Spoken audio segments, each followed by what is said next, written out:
मोदी के मंत्री हरदीप पुरी का इस्तीफा होगा। संसद के बाहर और संसद के अंदर समूचे विपक्ष ने मोदी के मंत्री हरदीप पुरी को लेकर मोर्चा खोल दिया है। बेहद गंभीर आरोप लगाते हुए विपक्ष ने विरोध शुरू कर दिया है। आप देख सकते हैं, यानी जैसे ही राहुल गांधी ने लोकसभा में नेता विपक्ष ने अपने बजट सत्र के दौरान, जी हां, बजट सत्र के दौरान हरदीप पुरी का नाम एप्स्टीन को लेकर लिया और कहा कि दुनिया की सबसे बदनाम फाइल यानी कि एप्स्टीन फाइल में हरदीप पुरी तक का नाम आ चुका है। लेकिन प्रधानमंत्री को जल्दबाजी में इस तरह की यूएस डील करनी पड़ी, दबाव में, इस कदर दबाव में।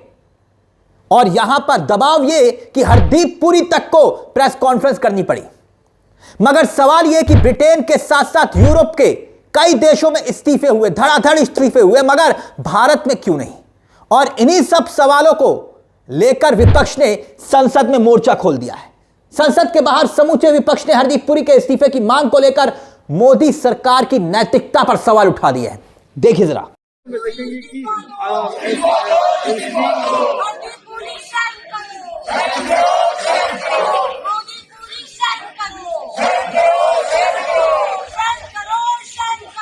अब सवाल यह कि क्या भारत में भी कोई जवाबदेही बची है या फिर नहीं? यहां के राजनीतिक जीवन में शर्म नाम की कोई चीज बची है या फिर नहीं? वैसे राहुल गांधी के निशाने पर लेते लेते हरदीप पुरी, जी हां, राहुल गांधी को निशाने पर लेते ना हरदीप पुरी, सफाई देते देते खुद बड़ी गलती कर बैठे। क्योंकि हरदीप पुरी ने खुद स्वीकार कर लिया प्रेस कॉन्फ्रेंस के दौरान कि हां, मैं एप्स्टीन से 3-4 बार मिला था। बस हरदीप पुरी यही गलती अब कर बैठे और विपक्ष ने यही गलती को पकड़ लिया। हरदीप पुरी अब बकायदा सारे न्यूज चैनल्स पर बैठ बैठकर इंटरव्यू दे रहे हैं, सफाई दे रहे हैं। और आप जानते हैं कि न्यूज चैनल्स के एंकर्स मतलब कि बेगुनाही का बस सर्टिफिकेट देने में कोई देर नहीं करते। सच्चाई तो यह है कि अगर किसी और की सरकार होती ना दोस्तों, इस देश में किसी और की सरकार होती, अब तक हरदीप पुरी के कम से कम 3-4 बार इस्तीफे हो चुके होते। एप्स्टीन फाइल में सिर्फ नाम आने भर से दुनिया भर में इस्तीफों की झड़ी लगी है। मैं आपके सामने एक एक करके कई उदाहरण रखूंगा। दुनिया भर के बड़े बड़े नेता इस्तीफा दे रहे हैं। यूके की सरकार खुद खतरे में पड़ गई है, यूके की सरकार। लेकिन हमारे देश में एक मंत्री का जिक्र आया, बकायदा एप्स्टीन के साथ मेल्स आए, प्रेस कॉन्फ्रेंस करके खुद मंत्री ने स्वीकार किया कि हां, वो एप्स्टीन से मिले थे, 3-4 बार मिले थे और वो मुलाकात मेक इन इंडिया के लिए हुई थी। सोचिए, इस सरकार पर कितना बड़ा सवाल खड़ा होता है, मोदी सरकार पर, कि एप्स्टीन जैसे शख्स से अपनी लॉबिंग करवा रहे थे। इसी मुद्दे को अब विपक्ष ने पकड़ लिया है और संसद परिसर में कैसे आज संसद के अंदर भी हंगामा हुआ है, इसी मुद्दे को लेकर जबरदस्त हंगामा हुआ है। और यह हंगामा हरदीप पुरी पर सवाल खड़े कर रहा है कि आप इस्तीफा दीजिए। आखिर ऐसे शख्स से उनको मिलने की क्या जरूरत आन पड़ी जो जघन्य अपराध में दोषी करार हो चुका था? वो सजा याफ्ता नहीं था, दोषी था। सुनिए जरा क्या कह रही है कांग्रेस का क्या कुछ कहना है, सुनिए जरा। नरेंद्र मोदी के मंत्री हरदीप पुरी का नाम एप्स्टीन फाइल्स में 430 बार आया है और ये वो फाइल्स हैं जो डिपार्टमेंट ऑफ जस्टिस ने अभी तक रिलीज करी हैं। अपने बचाव में उतरकर उन्होंने कहा कि वो तो तब मिले थे जेफरी एप्स्टीन से जब उन्होंने सिर्फ इतना कबूला था कि उन्होंने अंडर एज गर्ल्स को सॉलिसिट किया था। अंडर एज गर्ल्स से यहां पर मतलब है बच्चियों के साथ वो रेप कर रहा था, बच्चियों को वो प्रोस्टिट्यूशन में डाल रहा था। और फिर हरदीप पुरी जी कहते हैं दैट्स इट, बस इतनी ही तो बात थी। मतलब इससे ज्यादा नैतिकता का गला आप और कैसे घोटेंगे? और पिछले 48 घंटे से ये व्यक्ति एक चैनल से दूसरे चैनल कूद कूद कर ये बताने की कोशिश कर रहा है कि कैसे इनके जो संबंध थे एप्स्टीन से वो बिल्कुल प्रोफेशनल थे और ये असहज महसूस करते थे। हर चीज की बातें कर रहे हैं, लेकिन ये जवाब नहीं दे रहे कि ये जानने के बाद कि ये आदमी कितने बड़े बड़े अपराधों का दोषी पाया गया था, छोटी बच्चियों के साथ रेप का, पीडोफाइल होने का, उनको सेक्स में ढकेलने का, उनकी ट्रैफिकिंग करने का, ये सब आरोपों का दोषी पा लिया गया था एप्स्टीन। और उसके बाद भी हरदीप पुरी उससे मिल रहे थे, उसके घर जा रहे थे, उसके साथ कॉफी पी रहे थे, उससे राय ले रहे थे, उसको किताबें गिफ्ट कर रहे थे, उसके साथ तमाम ईमेल्स का एक्सचेंज किया जा रहा था। इस बात का जवाब ये दे नहीं सकते हैं और ये फिर भी भारत सरकार में मंत्री बने हुए हैं। मतलब सोचिए, यूरोप में जिस तरह से इस्तीफे हुए, हरदीप पुरी खुद को अब क्या बचा सकते हैं, यह सवाल खड़ा होता है। यह सिर्फ भारत में नहीं हो सकता। एप्स्टीन से मिलने के लिए कोई मंत्री चाहता है कि देश उसका शुक्रिया अदा करे, क्योंकि उसने डिजिटल इंडिया और मेक इन इंडिया के लॉन्च होने के 1 साल पहले उससे बात की थी, एप्स्टीन से बात की थी। किससे? जो खुद यौन तस्करी के मामलों में अपराध स्वीकार कर चुका था। उसके सारे तथ्य उजागर हो चुके थे। अब देखिए, हरदीप पुरी कहते हैं कि एप्स्टीन जिस बात के लिए बदनाम है, एप्स्टीन जिस बात के लिए बदनाम था, नाबालिग लड़कियां, बालिग लड़कियां, यौन शोषण, मानव तस्करी, इस संबंध में उनका नाम नहीं है। किसने कहा? हरदीप पुरी ने। लेकिन ब्रिटेन में देखिए, मैंने कहा ना, एक एक खबर को देखिएगा। पीटर मेडिसन, उनका नाम यौन अपराध से जुड़े मामलों में नहीं आया था।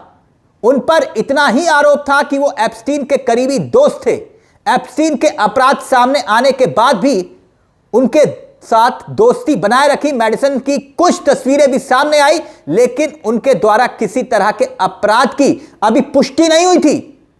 इसके बाद भी पीटर मेडिसन को ने जो है इस्तीफा दिया। लेबर पार्टी और हाउस ऑफ लॉर्ड से इस्तीफा देना पड़ा उनको। आखिर एक ही तरह के मामले के लिए ब्रिटेन में अलग पैमाना और हमारे सबसे बड़े लोकतांत्रिक देश भारत में अलग पैमाना। अगर हरदीप पुरी स्टारमर के मंत्रिमंडल में होते तो क्या होता? ईमेल में नाम आया होता, मुलाकात की बात साबित हो गई होती, तो उनको भी इस्तीफा देना पड़ता। हरदीप पुरी को वहां इस्तीफा देना पड़ता। हरदीप पुरी इसलिए बचे हुए हैं क्योंकि वो मोदी सरकार में मंत्री हैं। पुरी कहते हैं कि यौन अपराध में वो शामिल नहीं थे।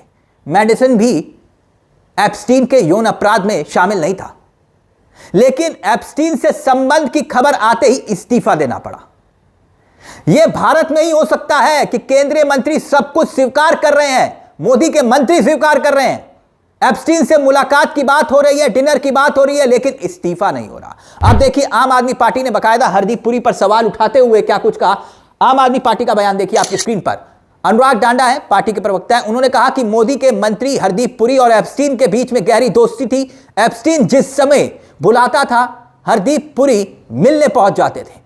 इन दोनों की बातचीत बताती है कि दोनों एक दूसरे को बहुत अच्छे से जानते थे। साफ है कि अब विपक्ष जो है हरदीप पुरी की घेराबंदी में लग गया है, क्योंकि सरकार देखिए अभी तक चुप थी। एप्स्टीन के नाम पर सरकार चुप थी, मीडिया चुप थी। एप्स्टीन फाइल में मोदी जी का जो जिक्र है, देखिए वो इस तरह का जिक्र नहीं है जिस पर कोई गंभीर सवाल खड़े हो। मोदी जी का जो जिक्र है वो अलग विषय है। लेकिन हरदीप पुरी खुद स्वीकार कर रहे हैं कि 3-4 बार जो है एप्स्टीन से मुलाकात की थी। यह गंभीर संकट सरकार के लिए खड़ा करता है, मोदी सरकार के लिए। ऐसे कुख्यात अपराधी जो जघन्य अपराधों में शामिल है, उस शख्स से आखिरकार आपको क्यों मिलना पड़ा? इस पूरे मुद्दे को लेकर सिर्फ कांग्रेस ही नहीं, बल्कि जो महुआ मोहतरा हैं, टीएमसी की सांसद हैं, वो भी सोशल मीडिया के जरिए सवाल उठा रही हैं सरकार पर। और डैमेज कंट्रोल करने के लिए हरदीप पुरी इंटरव्यूज पर इंटरव्यूज दे रहे हैं, पकड़ रहे हैं न्यूज एंकर्स को कि आओ मेरा इंटरव्यू लो। और उसी इंटरव्यू में अगर आप देखेंगे, ऐसे बचकाना और खोखले सवाल हैं, ऐसे खोखले सवाल हैं जिसमें पत्रकारिता के नाम पर माखौल बनाया जा रहा है। इसी विषय को लेकर अब सवाल खड़े हो रहे हैं। खैर, सवाल यह है कि चुपके से वीडियो डिलीट करवा देना, पोस्ट हटवा देना, पत्रकारों को डराकर इन खबरों पर पर्दा आखिरकार क्यों डलवाया जा रहा है? राहुल गांधी ने एक बात तो साफ है कि संसद में एप्स्टीन का नाम लेकर पूरे देश में इस चर्चा को लाकर खड़ा कर दिया। एप्स्टीन फाइल से जुड़े दस्तावेज पब्लिक में है, पूरी दुनिया के लोग खंगाल रहे हैं, मगर हरदीप पुरी सफाई दे रहे हैं और मोदी सरकार सिर्फ चुप्पी साधे हुए है। मगर बड़ा सवाल यह है कि जो राहुल गांधी ने मुद्दे को उठाया, क्या वाकई में एप्स्टीन फाइल अनिल अंबानी, जो बड़ा सवाल है, एप्स्टीन फाइल अनिल अंबानी हरदीप पुरी के चलते क्या अमेरिका से ट्रेड डील हुई है? यह डील है या डर है? अब बस बाकी तो राम रहीम को हरदीप पुरी का समर्थन करना बाकी है। राम रहीम को केवल देश की होनहार मीडिया और उनके एंकर्स ही आखिरकार समर्थन क्यों करे हरदीप पुरी का? सरकार को एक बार बोल देना चाहिए कि हरदीप पुरी का इस्तीफा किसी कीमत पर नहीं होगा, ताकि महिला मंत्री जो हैं इस फैसले का स्वागत खुलकर कर सके। क्योंकि ऐसे ही मामले में मोदी जी के एक और मंत्री एमजे अकबर को इस्तीफा देना पड़ा था, याद आया आपको? तो फिर हरदीप पुरी का इस्तीफा क्या होगा? आपको क्या लगता है? इस पूरे मुद्दे को लेकर अपनी राय हमें कमेंट बॉक्स में जरूर दीजिएगा। मुझे तिलक चावला को दीजिए इजाजत। एक छोटी सी दरख्वास्त, चैनल को सब्सक्राइब जरूर कर लीजिएगा। यह मंच आप ही का है, जहां हम सिर्फ खबर नहीं दिखाते बल्कि खबर के पीछे की खबर भी बताते हैं। नमस्कार, जय हिंद, जय भारत।